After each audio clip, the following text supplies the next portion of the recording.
Oybek aka va Lobar opa bir-birlariga kim? Er-xotinmi deb so'rashgan.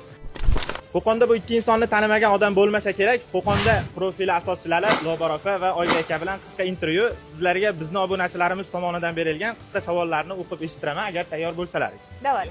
Qo'qonda profiliga kim asos solgan? Oybek aka yoki Lobar opa? Ochilishni men asos solganman. 1 yildan beri birga ishlayapmiz. Endi hozir kelamiz. Ikkinchi savolga o'taman. Blogni boshlaganingizda nimadan qattiq qiynalgansiz va u qiyinchilikdan qanday chiqib ketgansiz? Ancha qiynalmaganmiz.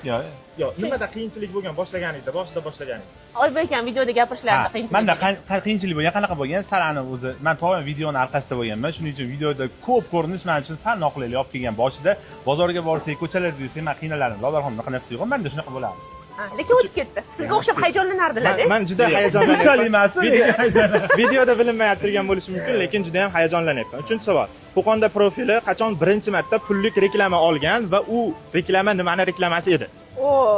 Birinchi reklamamiz menimcha Sherdor to'yxona edi. Pullik reklama. Pulli reklama, конечно. Birinchi oydanoq biz pulli reklama olish boshlaganmiz. O'zi rejaga muvofiq biz 2-3 oydan keyin planlashtirdik pulga kirishni. Lekin birinchi oydanoq reklama tushgan. Sherdor to'yxonasida birinchi reklamamiz $100 bo'lgan, post $100. Biz maqtanib o'tib ketsak bo'ladi. Biz bir oyda emas, bir haftada reklama olganmiz. Zo'r, молодец. Qo'qonda profili birinchi ochishdan oldin shu darajaga yetishiga ishonganmisizlar? Shu darajada katta ob'yomli odamni yig'ib olishga va shu darajaga yetishiga ishonganmisizlar? Forsa 2022-yil ochilgan o'zi. Ya'ni niya 2022-yil ochilgan, lekin asosan Qo'qonda profilning tanilgani, ya'ni butun O'zbekistonga tanilib ketish sababi ikkalamiz chiqqanimizdan keyin bo'lgan. Men to'g'risi o'ylaganim bilmayman, birga bir bo'lgan hammasi.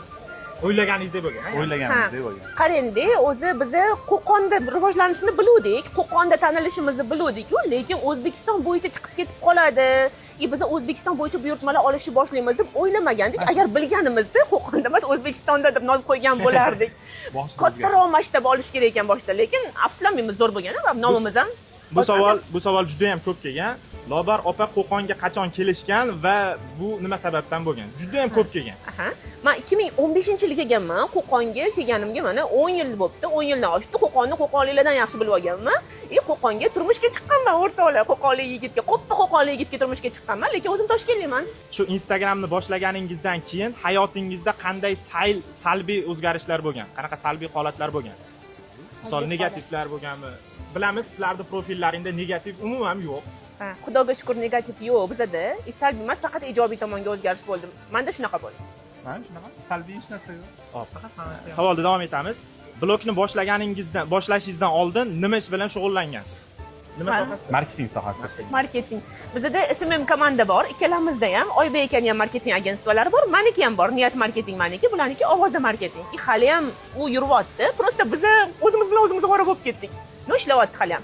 Navodo обращайтесь. Bu savol Oybek aka sizga, bu savolni shaxsan akam bergan. Oybek aka fotograflik sohasida nima sababdan chiqib ketishgan? Fotograflik sohasidan bilmasam bularga biz uchun unaqangi qiziq narsa qolmagan. Chunki siz fotograf bo'lsangiz, sizni faqat to'y kuni eslashadi yoki raddomingizni eslashadi. Biz shunaqa qilganmizki, odamlarga ko'proq manfaatimiz tegsin deb keyin sekin mana shu marketing yo'nalishiga o'tib, xizmat ko'rsatishga o'tganmiz. O'zi asli fotograflik ham xizmat ko'rsatish, lekin o'tganimiz sababi shu bo'lgan. Ya'ni ko'proq foydali ish qilaylik deb. Lekin fotograf foydasiz demoqchi emasman, lekin faqat to'y kuni yoki raddomda kerak bo'ladi. Shuning uchun biz har doim kerak bo'ladigan ishga o'tishga harakat qilib, shunga o'tganmiz. Rahmat. Syomkada eng qiyin holat nima? Syomkada biz uchun eng qiyin holat, agar u sohani umuman tushunmasak, o'sha sohani ochib berish qiyinroq bo'lishi mumkin. Misol uchun kecha avtozapchast zavodiga bordik. Misol, meni mashinam yo'q, Oybek akaning ham mashinalari yo'q. Bu sohaga unchalik qiziqmaymiz. Boshinaga qiziqamiz, lekin bu sohaga qiziqmaganimiz uchun qiynaldik. Mana shu narsada qiyinchilik bo'lishi mumkin, lekin biz uncha qiynalmaymiz Syomkada. Oybek aka va Lobar opa bir-birlariga kim? Ya'ni bir-birlariga kim er-xotinmi deb so'rashgan. Albatta yo'q. Albatta yo'q, albatta o'rtoqmiz. Bularning o'zlarining xotinlari bor, meni o'zimning erim bor. Shunaqa. Juda ham ko'p kelgan savolga javob oldilaringiz degan umiddaman. Oxirgi savolimiz Qo'qonlik bola va Abu Hasanga, ya'ni bizlarga maslahat bera olasizmi to'xtab qolmasligimiz uchun? Maslahat beramiz, to'xtab qolmang. Muhimi davomiylik, blogingda muhimi davomiylik. Boshlab qo'yib 2-3 ta kontent olib, u yog'iga ideya qilmasdan yoki to'xtab qolish bu narsa bo'lmaydi.